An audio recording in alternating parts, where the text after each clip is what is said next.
Hi friends, தோசைக்கு சட்னி செஞ்சுட்டு இன்னொரு சைட் டிஷ் என்ன செய்யலான்னு யோசிச்சுட்டு இருக்கிறீங்களா? அப்போ இந்த காளான் வறுவல் ஒரு டைம் ட்ரை பண்ணி பாருங்கள். டேஸ்ட் சூப்பராக இருக்குங்க. வாங்க இது எப்படி செய்கிறதுன்னு பார்க்கலாம். இந்த காளான் வறுவல் செய்கிறதுக்கு நான் பட்டன் மஷ்ரூம் எடுத்துருக்கேங்க. இது வந்து 30 ரூபா பேக்கு. நீங்கள் ஒரு பேக் வாங்கிக்கோங்க. இதை நல்லா வாஷ் பண்ணிவிட்டு தண்ணியில் போட்டு வச்சு இந்த மாதிரி குட்டி குட்டியாக கட் பண்ணி எடுத்துக்கோங்க. அதுக்கப்புறம் பேனை அடுப்பில் வச்சுட்டு 3 டேபிள் ஸ்பூன் எண்ணெய் விட்டுக்குங்க. எண்ணெய் காஞ்சதுக்கப்புறம் 1 டேபிள் ஸ்பூன் கடுகு போட்டு நல்லா பொரிஞ்சதுக்கப்புறம் கொஞ்சோண்டு சின்ன வெங்காயத்தை இந்த மாதிரி நீளவாக்கில் கட் பண்ணி சேர்த்து நல்லா வதக்கி விடுங்க. இந்த வறுவலுக்கு சின்ன வெங்காயம் சேர்க்கும் போது டேஸ்ட் சூப்பராக இருக்குங்க.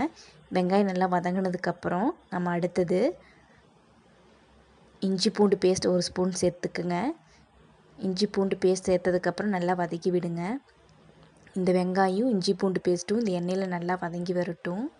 அடுப்பை லோ ஃப்ளேமில் வச்சு நல்லா வதக்கி விடுங்க. இந்த வறுவல் டேஸ்ட் சூப்பராக இருக்குங்க. இதுக்கு தேவையான அளவு 4 வரமிளகா விதை எடுத்துகிட்டு சேர்த்து நல்லா வதக்கி விடுங்க.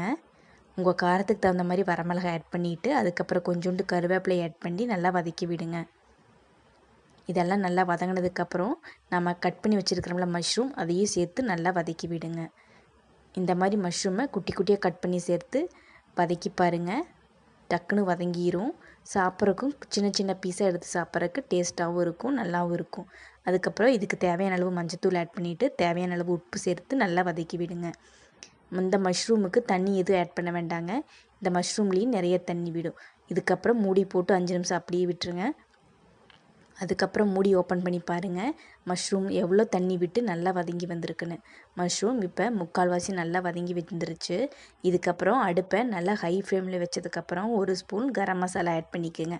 கரம் மசாலா ஆட் பண்ணிவிட்டு நல்லா வதக்கி விடுங்க. அடுப்பை ஹை ஃப்ளேமில் வச்சு வணக்குனிங்கன்னா இந்த இருக்கிற தண்ணி நல்லா சுண்டி இந்த காளான் வறுவல் சூப்பராக ரெடியாகி வந்துடுங்க. பாருங்கள், பள்ளிப்பாளைய ஸ்டைலில் காளான் வறுவல் சூப்பராக ரெடி ஆயிடுச்சு. இனி சர்வ் பண்ணி சாப்பிட வேண்டியது தான். இந்த காளான் வறுவல் சாதத்துக்கும் சூப்பராக இருக்குங்க. தோசைக்கு சைட் டிஷ்ஷாக வச்சு சாப்பிடும்போது டேஸ்ட் வேறு லெவல் இருக்குங்க. பாருங்கள் எப்படி சூப்பராக ரெடியாகி வந்துருச்சுன்னு. நம்மளோட காளான் வறுவல் சூப்பராக ரெடி ஆயிடுச்சுங்க. இது அப்படியே பள்ளிப்பாளைய டேஸ்ட்டில் இந்த காளான் வறுவல் சூப்பரான டேஸ்ட்டாக இருக்குங்க. சின்ன வெங்காயம் வரமிளகா சேர்த்தங்காட்டி நம்ம காட்டில் கிடைக்கும்ல காளான், அதே டேஸ்ட்டில் இருக்குங்க. கண்டிப்பாக நீங்களும் ட்ரை பண்ணி பாருங்கள். தோசையோட லைட்டாக தேங்காய் சட்னி தொட்டுட்டு இந்த காளான் வறுவலை அப்படியே தொட்டு சாப்பிட்டிங்கன்னா டேஸ்ட் வேறு லெவல் இருக்குங்க. கண்டிப்பாக நீங்களும் ட்ரை பண்ணி பாருங்கள். ட்ரை பண்ணி பார்த்துட்டு டேஸ்ட் எப்படி இருக்குன்னு சொல்லுங்கள். தேங்க்யூ.